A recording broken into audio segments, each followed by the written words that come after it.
আসসালামু আলাইকুম। দেশ ও দেশের বাহিরে যে যেখানে আছেন আশা করি ভালো আছেন আর সুস্থ আছেন। আলহামদুলিল্লাহ, পরিবার নিয়ে আমরাও সবাই ভালো আছি। তো আমার ভিডিওটা যে যেখান থেকে দেখতেছেন, দেখে যদি ভালো লাগে প্লিজ একটা লাইক করবেন আর আমার চ্যানেলটা সাবস্ক্রাইব করবেন, হাসান হোসেনের চ্যানেল। তো একটু বাজারে গেছিলাম, বাজার থেকে নিয়ে আসলাম মশলা। আর আব্বু শুটকি খাই, শুটকি নিয়ে আসছি। আর নিয়ে আসছি বেগুন। বন্ধুরা, বেগুনের দাম এখনো অনেক প্রচুর পরিমাণের। তো ভাবলাম তাইলে অল্প করে নিয়ে, মিষ্টি কুমড়া আছে, মাংস রান্না করা আছে। এইটুক শুটকির দাম 50 টাকা নিল। তাও শুটকিগুলা বেশি তেমন একটা ভালো না। ও চাচার কাছে আমি এমনি একটু কমই বাজার করি। আর নিয়ে এসেছি বন্ধুরা 2 শাক, 2 শাক। তো এই হলো এখনকার রোজকার বাজার বন্ধুরা। আর সকালবেলাতে মা মাংস গরম করে নিয়ে গেছে, আর মাংস যে রয়ে গেছে। আর রুটিও বানাইছে, আর একটু ভাত আছে। তো এই ভাতে হবে না, খিচুড়ি আছে। সকালবেলায় কিচ্ছু করি নাই বন্ধুরা, শুধু বিছনাগুলা তুলে থুয়ে চলে গেছি স্কুলে। তো স্কুলে গরমের জন্য আবারও 7 দিন বন্ধ দিয়ে দিল। মিষ্টি কুমড়াটুক হয়ে গেছে বন্ধুরা। আর এদিকে ছেলেদের খেতে দিয়ে যায়, দিতে যায়, মানে সবসময় ঝাড়া ছাড়া লেগে গেছে।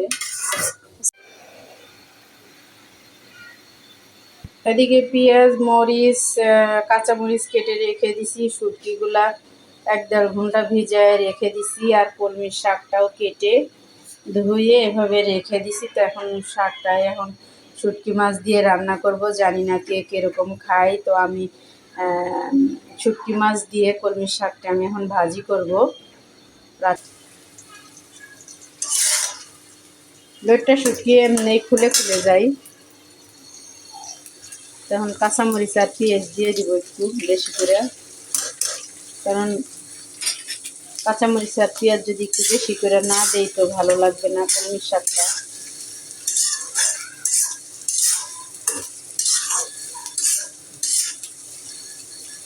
একটু হালকা লাল লাল করে দিব পেঁয়াজটা।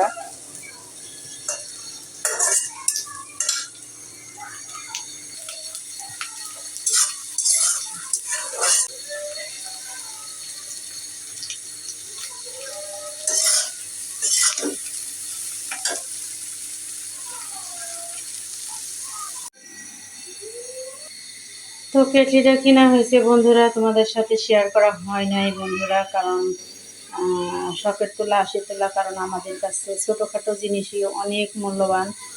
আর দ্বিতীয়ত কথা বন্ধুরা, কারণ এই যে পিলা খেলে এই জায়গায়, তো এই পিলাক আর এইটুক তারের মধ্যে কিচ্ছু হবে না। এই যে দেখো বন্ধুরা, তো আমার সেই তুলি ধোয়া লাগবে। এই দেখো বন্ধুরা, মানে এখান থেকে সানসেটের পরে এতখানি শর্ট তার। তো এর জন্য এটা এখন তুলি ধোয়াই লাগবে। তো মাঝে মাঝে একেবারেই গ্যাস থাকে না, তো এর জন্যই কিনছিলাম এটা। তো এখন তুলি ধোয়া লাগবে। তুলি না ধোয়া এখন কী করো, এখন ওটা ঠিকঠাক করতে গেলে এগুলো একবারে নিচা করতে হইব। আর নিচা করলে এখন অন্য জায়গায় সেটিং করতে গেলে এখন অন্য জায়গায় হয়ে যায়। তো এর জন্য আর এখন এটা ইউজ করবো না, ধুয়েই দিব। তো এটা বালতিটা পাউডারের সাথে বন্ধুরা 1 কেজি চিনি নিয়ে আসছি।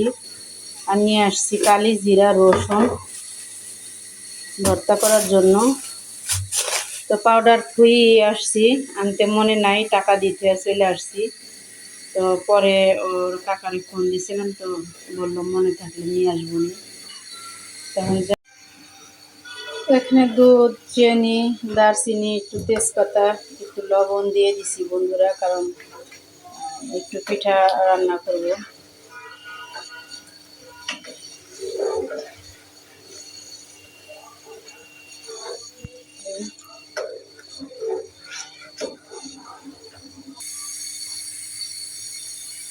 এই যে পিঠাগুলা দিয়ে দিছি।